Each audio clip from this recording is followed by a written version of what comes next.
What's going on, you guys? Welcome back to the channel. In this video today, we're going to be talking about what are the best cars to purchase in 2021 with around a $5,000 budget. Now, the reason why I'm making this video is because a lot of people, when they're buying their first car, and I'm assuming if you're spending, $5,000 or so, it's probably your first vehicle. A lot of people make huge financial mistakes when it comes to purchasing of a vehicle. I have made similar mistakes in the past myself with purchasing cars, mainly buying crappy vehicles where I didn't spend enough money or I didn't do my research and I ended up buying something that was not reliable, or I overpaid for something, or I bought a vehicle that was going to depreciate like a rock. And so it's a very important decision, and even though it's just $5,000, which may not be that much to a lot of people, you still want to make sure you're making a sound investment here, and you want to look at two different things. Number one, a vehicle that's going to be reliable and a decent bang for your buck, but also number two, you want to ideally be purchasing a vehicle that's going to retain value well. And so I've done a lot of research for this video, guys. I've looked at a lot of different reports on vehicles, and two of these 5 vehicles on my list I actually own myself, so I can speak from my personal experience. Now, the good news here is that back when I was 16 or 17 years old, you used to spend about $1,000 on a beater vehicle. And these days, if you're looking at $1,000, there's honestly nothing worth buying. If you're spending like $1,000 on a car, you're probably buying something that's about to die or have some kind of major issue. But the good news is when you do spend $5,000, if you do your research and follow different steps outlined in this video, you should be able to find a good, reliable vehicle that should last you a couple of years for around a $5,000 budget. Not to mention, guys, I'm a huge fan of purchasing used vehicles with cash. That way you can avoid having a car payment, which is oftentimes one of the largest expenses that people incur. Now, although you're not going to be driving the flashiest car in the world for $5,000, hopefully you'll be able to find something that has a good blend of being reliable, good on gas, and maybe even something that you enjoy driving day to day. Now, just to make sure you guys are in the right place, this is what we're going to be covering in this video today. First of all, what you can expect for a $5,000 car. Second of all, exactly what to look for in a used car in this price range. I'm going to give you guys exact year, makes, and models of specific vehicles I would personally be looking for in the $5,000 range. I'm also going to be showing you the best places to find listings for used vehicles around that price range. We're going to cover the crucial steps you need to follow when buying the car, as well as what I see are the 5 best vehicles you can buy for around $5,000 right now, with some explanations as to why. So this video is pretty much made for those of you who are looking to buy your first vehicle or simply replace an existing vehicle for around $5,000, and you're not trying to get burned by purchasing a lemon. Of course, guys, there's always some amount of unforeseen risk when purchasing a vehicle, but you are going to have to do it at the end of the day, and you can only do so much research. But by understanding what I teach you in this video, you can do the best job at mitigating some of that risk and trying to avoid getting burned in a bad deal. That being said, guys, I do have a few quick disclaimers here for my lawyer. First of all, I'm not a financial advisor. This is not financial advice, and you should always do your own due diligence and research above and beyond the information in this video before making any kind of large financial decision, such as purchasing a vehicle. Also, guys, there's no sponsors for this video, no affiliate links, nothing like that. This is just straight value I'm trying to provide to you to help you out with purchasing a vehicle.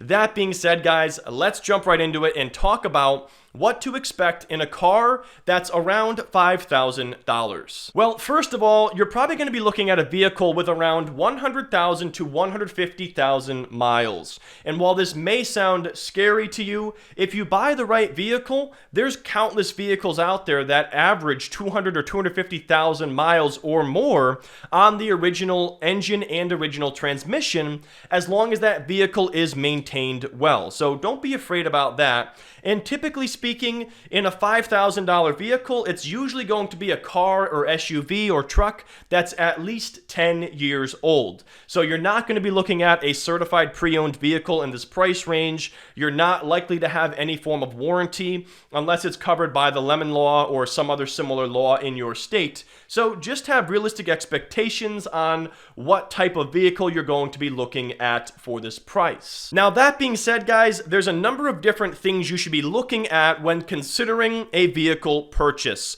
I actually have another video planned where I'm going to be doing a step-by-step video on how to purchase a used car, and so I'll toss that video up in the corner if it's up already. If not, it's going to be available on my channel shortly, so just make sure you subscribe and it will be up within the next couple of days or so. That being said, guys, these are the different things I would look at when researching a potential vehicle to purchase. First of all, number one, above all else, reliability. You're going to want to read about personal experiences in forums and also on Reddit.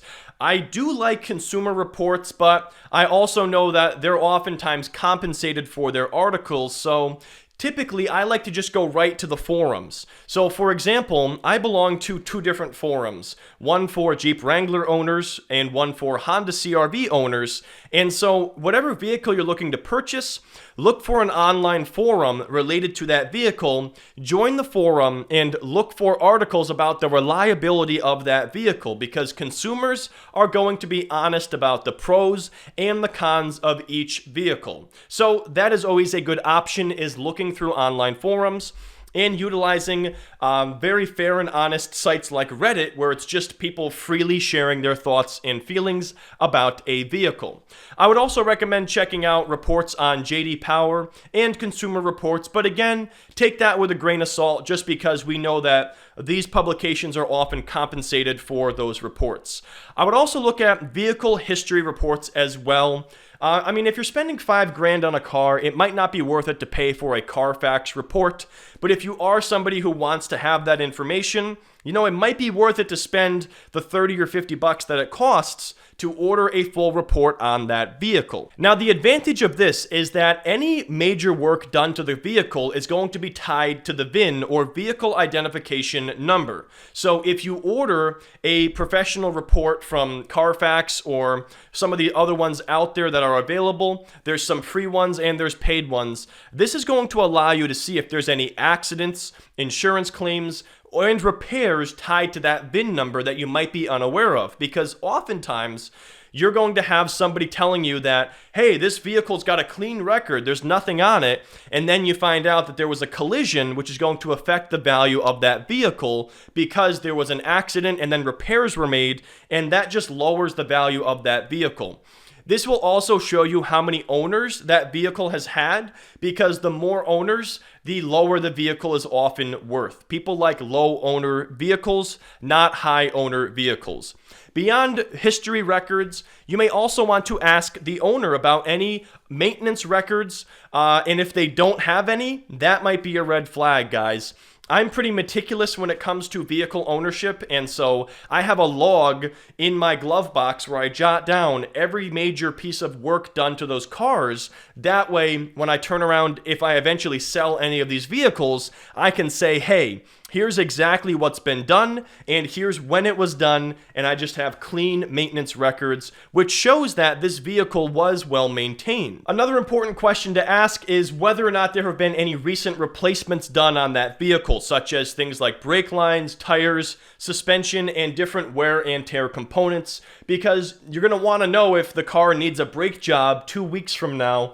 If you're spending all of your money on the car and then you find out you got to spend $1,000 on a brake job, then that would not be something that you'd want to find out after the fact. So always ask about maintenance records as well as recent repairs or replacements, and whenever possible, ask for proof and invoices and receipts. The next thing I would consider is the long-term cost of ownership of that vehicle. Now, there's a lot of great websites for that. Kelley Blue Book is good. You'll also find this on Consumer Reports for newer vehicles, but this is just going to give you an overall estimate of what people are paying to own that vehicle on average. This factors in things like fuel economy, repairs that need to be done on average, and it just kind of aggregates all that information and gives you the average cost of ownership of that vehicle. So that's something else that you may want to consider. However, keep in mind, guys, I've already done all of this research on my 5 recommendations, so I'm pretty much just handing you all of this already. So if you like that, guys, make sure you drop a like on this video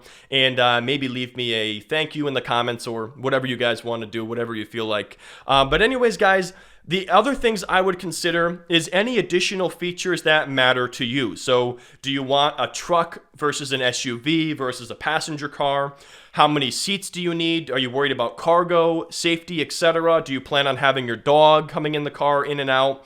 These are all considerations that you want to make before purchasing that vehicle. And again, guys, I just want to remind you, you have a $5,000 budget for this car. So we all have our dream wish list. Maybe we all want to have, 7 seats with a moonroof and a sunroof and all these bells and whistles. But we don't have a massive budget for this car, so you may not be able to hit everything on your wish list, but hopefully you're able to, find a vehicle that meets the needs that you are looking for, and maybe a couple of those wants as well. That being said, guys, now we'll cover where I recommend looking for vehicles that may meet your criteria. So where do you find used vehicles? There's a lot of different sites out there, and I would pretty much recommend looking at all of them and just seeing what options are available. For a $5,000 vehicle, you're probably not going to use Car Gurus or any of those sites that post vehicles from all over the country. So here's a couple of recommendations. First of all, Craigslist is a pretty good bet there. That's where I've bought a number of vehicles and sold vehicles, is right on Craigslist. There's also Want Ad Digest, which might just be in the Northeast, but that's something that people utilize as well. You also have Edmunds, which is useful, and then Facebook Marketplace. The main two that you're probably going to utilize is just going to be Craigslist and Facebook Marketplace. However, you may also want to pick up a copy of your local newspaper because a lot of people run classified ads, and you may oftentimes find better deals there because those tend to be people who are not with the times, and they might have no idea what their vehicle is worth, so they're just kind of throwing something out there and seeing if someone makes a purchase. So once you figure out what features you're looking for, what you're looking to buy, those are the different websites I would recommend utilizing when looking for that car. And you also have to be patient here because if you're looking for a specific year of this vehicle, it might take you a couple weeks to find the right listing, or maybe you have to drive, 100 or 200 miles just out of the area to find the specific vehicle. For example, when I bought my Jeep Wrangler with cash, I ended up buying it from about a dealership that was around 90 minutes away. So it wasn't right in my immediate area. I had to do a broader search, and then I found it, about 90 minutes away, so I just drove out there and I picked up the vehicle myself, and I just had a friend bring me out and follow me home. So you might end up having to do that if you're looking for something very specific. Also, guys, as I mentioned, I am going to have that full video on how to buy a used car, so I'm not going to talk about the actual purchase process because I'm going to have a complete video on that as well. So that's going to be on my main channel, so check that out. I'm going to show you how to do your due diligence, check the VIN number, inspect it, take it for a test drive, and negotiate that deal. So check that video out next. That being said, guys, let's get into my top 5 picks for the best vehicles for around $5,000. So coming in at number 5 on my list, guys, is a vehicle that I already told you that I own, and that is none other than the Jeep Wrangler. I will say this, guys, my Jeep Wrangler is lifted, and if you're doing a lot of highway driving, I just wouldn't recommend a lifted Jeep Wrangler on the highway. However, if they're lowered, especially the 4-door versions, they're pretty stable on the highway, and honestly, it's just one of my favorite vehicles. They call this the Mr. Potato Head of vehicles because you can customize it and do whatever you want to it. I take the doors off of mine in the summer, and it's just a really fun, awesome, very reliable vehicle that I have. So mine was significantly more expensive than you can probably purchase here. Mine was around $17,000 for a 2007. However, there are still some solid Jeep Wranglers out there with minimal or no rust for around $5,000. So let's talk more about those specifics. So right off the bat, the Jeep Wrangler is well known for their durability and reliability. However, I would highly recommend going into online forums because some specific models are a lot more reliable than others. Some people have had these Jeep Wranglers go for 400,000 miles or more if well maintained, and most of them typically make it to over 200,000 miles. The average annual maintenance cost of the Jeep Wrangler is around $450. That includes things like the oil change, brake repairs, battery replacements, and that also includes any other random wear and tear items, fluids, and different things like that. Now, if you do plan on off-roading this vehicle, you are probably going to have more repair costs because you're probably going to break stuff on this vehicle. But I actually like working on vehicles myself, so I actually have my Jeep Wrangler kind of as a project, so I constantly am upgrading it and putting different things on it, and it's honestly one of my favorite things that I own. So I can tell you guys that you'll probably have a lot of fun owning a Jeep Wrangler. Now, one word of caution, if you live in the beautiful Northeast like myself, and I'm saying that as a joke here because right now we have snow and there's much to be desired, but these Jeeps are going to rust out, and pretty much any older vehicle is going to rust out in the Northeast. So I know it might not be something you want to do, guys, but if you are looking at a vehicle, especially something like a Jeep that's higher off the ground, bring a piece of cardboard or a tarp with you when you buy the vehicle and lay down and look under the car, because if you see frame rot and crazy amounts of rust, trust me, guys, even if the rest of the vehicle is solid, do not buy a rusted out Jeep or rusted out vehicle in the Northeast because it's just going to fall apart. The frame is eventually going to rot and you just will not be able to pass inspection. As far as the value goes, guys, Jeep Wranglers hold their value very well, and people love Jeep Wranglers. They're always trying to buy them. So if you buy them right, you can oftentimes get in and out of them for about the same price. So my Jeep Wrangler, for example, is a 2007. It has pretty much fully depreciated at this point. I'd be very surprised if it goes down more in value. It has very low mileage, and it's heavily customized and lifted. So there's a big enthusiast market for customized Jeeps. So I'm pretty sure that that vehicle is going to hold its value very well as long as I don't load it up with miles, and I don't do that. So Jeep Wrangler is number 5 on my list. So next, guys, number 4 is none other than the Subaru Outback, and I've never owned this vehicle myself, but I have had family members own a Subaru Outback and a Subaru Forester, and they both loved that vehicle. Subaru is another brand that people really like. However, be careful with the older Subarus because I did have some members of my family driving older Subarus that had a lot of issues. So just be careful, go inside the forums and make sure you understand exactly what year and model you're purchasing because some of them can be finicky. But the newer Subarus, they're more expensive, but they're pretty much one of the safest and most reliable vehicles that you can purchase. That being said, guys, here's a couple of reasons why I like the Subaru Outback. First of all, you're going to get around 28 miles per gallon on the highway, so your gas cost is going to be minimal. They're also excellent vehicles in the snow. Most of them have four-wheel drive, so if you live in the Northeast or anywhere that gets snow, or in Vermont, it's like pretty much, I'm pretty sure if you live in Vermont, they give you a Subaru Outback when you cross the state line. Like everyone there just drives them because that's such a great vehicle to own in that environment.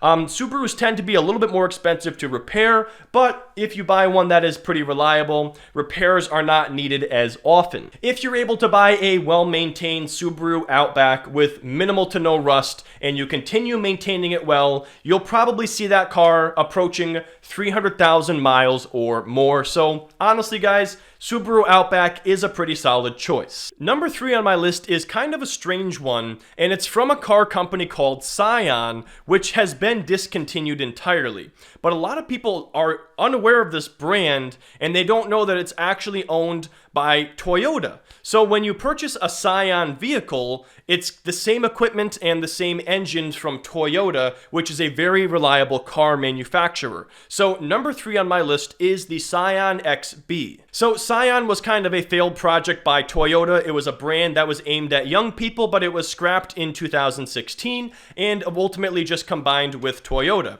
But the XB was one of the most well-known, of the Scion cars, and since it was made by Toyota, it's a pretty solid and reliable vehicle. It's one of the least expensive cars to maintain at under $400 per year, and it has over 30 miles per gallon, coming in at 31. So good gas mileage, cheap to maintain, and it was made by Toyota. All positives there in my book. That being said, it doesn't have great safety ratings compared to other ones on this list. Like I said, Subaru is probably one of the highest. So if that is one of your specific criteria you're looking for, is the safest possible vehicle, the Scion is probably not your best bet. And the Jeep Wrangler, because it has a high center of gravity, probably not the safest option either. So in terms of safety, that Subaru is most likely your best bet, if not one of the next two options. Alrighty guys, coming in at number 2 is another vehicle that I own myself, and that is the Honda CR-V. Literally guys, I could do an entire video talking about all of the reasons why I love the Honda CR-V. About 4 of these are owned in my family right now. We've had many of them in the past, and I will continue buying Honda CR-Vs in the future because I've had such a positive experience with this car. If you've been watching my channel for a long time, you've probably heard me talk about that beat up old 1999 Honda CR-V I used to record my videos out of 5 years ago. Well, that car has changed hands in my family multiple times, and I just bought it back from my brother in 2019 as a winter beater. And I still drive this vehicle, and it runs just fine. It has over 250,000 miles. It's over 20 years old, and I've never had to do any major repairs to this other than your normal wear and tear. So this, I can tell you from my firsthand experience, is one of my favorite vehicles I have ever owned in my life, and you really can't go wrong with the Honda CR-V. What I like about the CR-V is it's a good blend of having a spacious SUV while driving like a car. It still feels like you're driving a car. It's easy to park, but you have extra room, and you're not sitting down in the vehicle and getting lower when you get into the vehicle. I like being at the height of the car when I'm getting into it and not having to climb down into a passenger vehicle. Despite being an SUV, they're very fuel efficient at 29 miles per gallon, and even my 1999 Honda still gets about 24 miles per gallon. So even the older ones are still just exceptional vehicles. They're one of the least expensive cars to maintain. One study found that the average cost was $4,030 over a 10-year period, which is very low. That being said, guys, I would say that you should try to opt for a second generation Honda CR-V. That's because the first generation had an issue with burnt valves on the cylinder end, which is expensive to repair. So just look up second generation Honda CR-V or third generation. Both of those should be somewhere within your $5,000 budget. I would also encourage you guys to join that Honda CR-V owners forum yourself. You might even find me on there because I still peek in there every once in a while. Or if I'm having a random issue with my car, I'll jump in there as well. But there's countless reports of people driving first and second generation Honda CR-Vs for over 500,000 miles on the original transmission and the original engine. So really solid vehicle, guys. Honestly, you can't go wrong with that car. I don't really have a bad thing to say about the Honda CR-V, other than it might not be the most flashy car to drive. But again, we're talking about a cheap, reliable $5,000 car, not something that you're going to be, picking up your date in and impressing them with. However, that being said, guys, time to get into the top vehicle on my list. Alrighty, guys, number 1 on my list is another car that I owned in the past and my family has had a lot of experience with, and that is the Toyota Camry. The Toyota Camry is pretty much just one of the most well-known vehicles of all time that's just been so reliable for so long that the brand loyalty behind the Camry is just incredible, guys. The Toyota Camry is a little bit more spacious than the Corolla, so that's why I chose that over the Corolla. However, if you're looking for a smaller version, the Corolla is also a really solid choice. And I know this one was probably something you guys expected if you watch a lot of these car videos. Pretty much every single one is going to mention either the Civic, the Accord, the Camry, or the Corolla because of how reliable these vehicles are. The Toyota Camry is one of the most well-known and well-rounded, trusted vehicles, and it's less than $350 per year on average to maintain. repairs are typically very cheap, and tons of people own this car, so it's very easy to find parts. That's something you should consider as well if you're buying like a German vehicle or a car like a BMW or a Volkswagen. A Volkswagen shouldn't be too bad, but if you're buying a more specialty vehicle, think about the fact that it's going to be more expensive to find parts, more difficult to find them, and it's going to be harder to find garages that will actually work on that vehicle. Every single garage works on Toyota Camrys. They probably see like 10 of them a week or more, so very easy to maintain that vehicle and find parts. In terms of fuel economy, you're probably looking at around 34 miles per gallon on the highway. Most of those are going to last over 200,000 miles if they're properly maintained. That's a big one, guys. Make sure you get those maintenance records, because any vehicle out there that's poorly maintained is probably not going to have as long of a life as it should. So even if you're buying a Toyota Camry, if somebody neglected to change the oil, it still could be a bad vehicle based on poor maintenance. The Toyota Camry may not be the longest lasting vehicle on this list. However, mile for mile, this is most likely the cheapest vehicle that you can own in terms of your fuel economy, insurance costs, and reliability. So really solid overall choice here. Can't really go wrong with Toyota Camry or Toyota Corolla. That's number one on my list. That being said, guys, real quick before the end, I want to go ahead and cover a couple of quick mistakes to avoid. And of course, like I said, the how to buy a used car video is an excellent supplement to this video, because we're going to get much deeper into the car buying process. So make sure you check that out later on after this one. So first of all, guys, one big mistake is trusting the word of the person selling you that car. If you're really worried about something, spend the 30 or 40 bucks on the Carfax to get the true report on that vehicle. It's very difficult, almost impossible, to get work done on a car, especially if it's something major, and not have that work tied to a VIN. So if you're spending $5,000 on a car, it might be worth it to spend, about 50 bucks, maybe it's even less, on a Carfax or similar history report on that vehicle. Second of all, always inspect the car and always test drive it. And also, one thing I'd recommend as well, we're going to talk about this more in the other video, is to drive the car around the block, open up the hood, and look for anything that is leaking or anything that looks like it was recently repaired, and then ask questions. Also, guys, don't be afraid to negotiate a little bit. We're going to talk more about car negotiation in the other video, but if someone's looking for $5,000, maybe you offer them $4,800 because you noticed a scratch on it or some rust that was not in the photos. Also, guys, the number one thing you can do to have a vehicle for a long time is be a responsible vehicle owner. Keep up on the oil changes, keep up on things like timing belt changes. You might want to do a transmission fluid change at some point. There's a lot of things you can do to make sure that the vehicle lasts as long as possible. And that, again, is why it's so important to buy a well-maintained vehicle. That's why I'm a big fan of purchasing cars and selling cars within the family, because the Honda CR-V that I own has been in this family for about 11 years now, so I know exactly what's been done to it. So if you are in the market for a vehicle and you have a family member looking to sell one, that might be a safe bet, because you'll know exactly what's been done to the car. So anyways, guys, there you have it. That's going to wrap up this video. I certainly hope this video helps you out in the car buying process. If you enjoyed this video, make sure you drop a like and subscribe. And if you want to see more videos about buying cars or major life finance stuff and just important things that you should probably know about, make sure you subscribe and hit that bell for future notifications.